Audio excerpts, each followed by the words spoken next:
With the route to Holbrig being scouted, you think the home front would be nice and quiet. Or at least I'd hope it'd be nice and quiet, but there are two things looking to ramp up. Firstly, we're starting to see more Scythemore activity.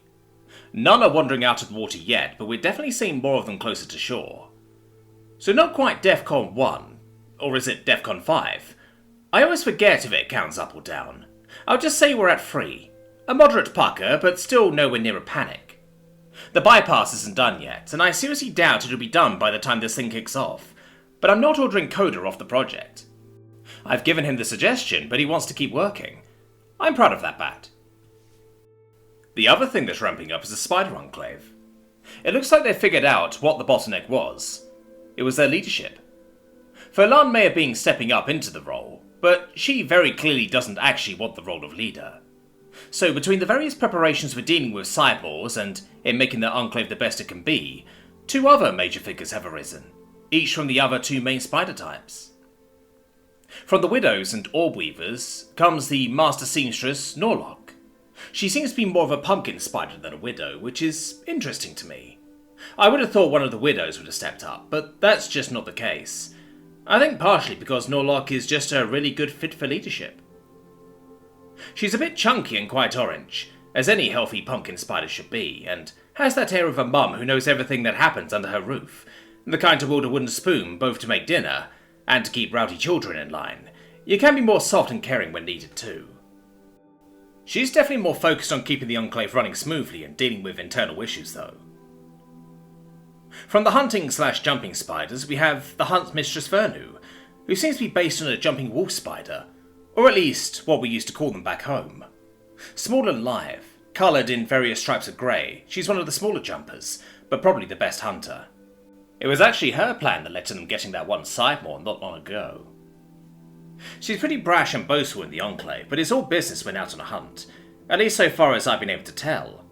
Some of the expeditions spot her doing her thing, or more often clean the kill after she's done her thing. She seems focused mostly on hunting, obviously, but also on other threats that the Deeps might send the Enclave's way. She's also the most spiritual of the 3 and keeps a small orange gemstone on a string of her own silk on her at all times. I wonder if she might become a shaman or something, instead of a ranger. And of course, Furlan of the Tarantulas is more or less the military leader, and reluctant face to outsiders. She's very good at keeping her people safe, but a bit out of her depth when it comes to the other duties of leadership. Norlock is excellent at keeping them housed and clothed, but despite her expert wielding of the mum voice, she's not a fighter.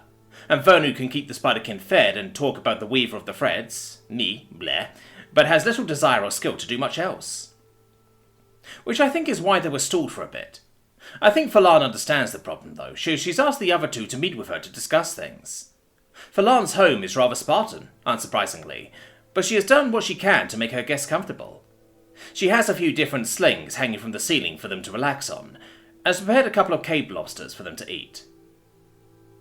Vernu is the first to arrive and greets the large tarantulakin with a smile. "Furlan, how are you doing? Those delvers aren't making you rub a bald spot on your butt, are they?" she jokes, before hopping onto a sling to lounge. Furlan simply rumbles a soft chuckle and shakes her head, as she moves to relax on her silken floor. "No, they're no trouble. Aside from the inspector and the 2 green children, it's mostly miners who venture this deep. They've traded for a few things, but say they can't do much more until we become officially independent from Weaver Thedium." Vernu slightly bows her head at my name. "Yeah, I hear the Ratkin had to deal with the same thing, but you said you think you know why our bars are stuck?" "Yes, but I would like to wait for Norlock before explaining. If I'm right, it will require at least us 3 to resume the progress of our bars, and our ascension to true dwellers in Spiderkin." "I like the sound of that. The Delvers have all kinds of interesting things to trade for, and we might be able to do some hunting up there once we're recognized. Maybe we can get some bread from that bakery across the street too. The reader of the web says the weaver of the threads likes baked stuff. I've never actually had any." Furlan chuckles once more. "Scion Tiny is likely right about that. I've heard some of the miners complaining about only being able to afford hard biscuits for a week because of a failed wager on something. The weaver likes to see all enjoy the small comforts in life. Scion Honey says it is mostly wheat, and I've seen a picture of the plant. Perhaps we can obtain some and try to get it to grow down here. Vernu winces a bit at that. I don't think it'll work, at least not without someone with a good affinity for it. Stuff down here grows way differently than on the surface. Phelan shrugs. You'd know better than I. Still, I think we could figure out something. The two chat for a few more minutes until Norlock pokes her head in at the entrance. Phelan? Ah, you're both already here, she says with a smile, and Phelan gets up to embrace her while Vernu simply waves. Come, take a sling and relax. Phelan says she has a plan to get our bars finished. I do, but first let us enjoy a meal together. If my plan works, I feel we'll be doing so regularly. Norlock looks interested in the idea, but is patient enough to climb into a sling and accept a cooked whole lobster from her host. The three eat quickly, and for me, it's like watching a train wreck. Their mouths are so many moving pieces, you'd think they make a huge mess. But no, all those pieces grab and move and bleh. This must be how some people come to be afraid of bugs and spiders. Thankfully, it doesn't take them long to eat, and once they're done, it seems Vernu can't hold her curiosity in check. So, what's the idea? She asks with excitement, earning a motherly smile from Norlock and an amused sigh from Phelan. I have, reluctantly, been taking the role of leader of the enclave for a while now, she starts, and the two simply nod, but there is much I can't do. She looks over to Vernu first. I can't go out and hunt or go out and gather. While I'm certain I could fell any beast out there, with the possible exception of a scythe-maw, I'm also certain I would ruin much of the meat. Yeah. Spears and javelins are great because they put smaller holes into important bits. A big axe would kill the thing dead, but make a huge mess to try to dress, the small spiderkin says, nodding. Phelan nods and turns her attention to Norlock. And while I can keep the enclave from outside danger, I can't give them homes and jobs and guidance. Oh, don't sell yourself short. But I get what you mean. Trying to keep the fighters fit while also trying to organize and place everyone. That'd be too much for even Tarantula's strength to bear. Phelan nods at that once more. Then you two see the problem. I can't run this, but I think you two, together, can. Vernu stands in her sling and points a dramatic and accusing finger at the large spiderkin. No way! You're not getting out of this that easily.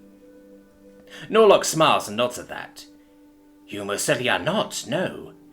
The outsiders are too used to you now, for you to try to step into some quiet subservient role. Phelan looks pretty unhappy at that, but she doesn't argue. Fine. We three together can run this enclave. Vernu, the hunting and the spiritual needs of our people. Norlock, the internal needs of clothing, housing, and peace between ourselves. And I will handle our protection, and our diplomacy, if you two insist. The two smile wide and nod, with Vernu speaking first. Think of it as punishment for trying to get out of this. You're much better at it than you think you are, Phelan, adds Norlock. Phelan doesn't look too convinced, but she's not going to try and overturn the decision of her fellow councilwomen. While I'm glad for them figuring out the hurdle, the timing makes me a bit nervous. I think they'll want to do a ceremony like the Ratkin did to finalize the transition, and they sure seem to want to do it before the Sidemores do their thing. On the one hand, it makes sense. They'll probably have to wait quite some time for the Sidemores to settle down, if they try to wait. But on the other hand, they'll be fully independent, so they can't respawn if the worst happens. Ugh. It's no wonder Holbrook went nuts when some of his dwellers died. They're like my children, in a way, and I want to see them succeed, and do what I can to protect them. But I won't make Holbrook's mistake. Maybe my perspective is weird from having died, but danger is part of life. People can be bottled up, and sure, they might survive, but people don't want to simply survive. They want to live.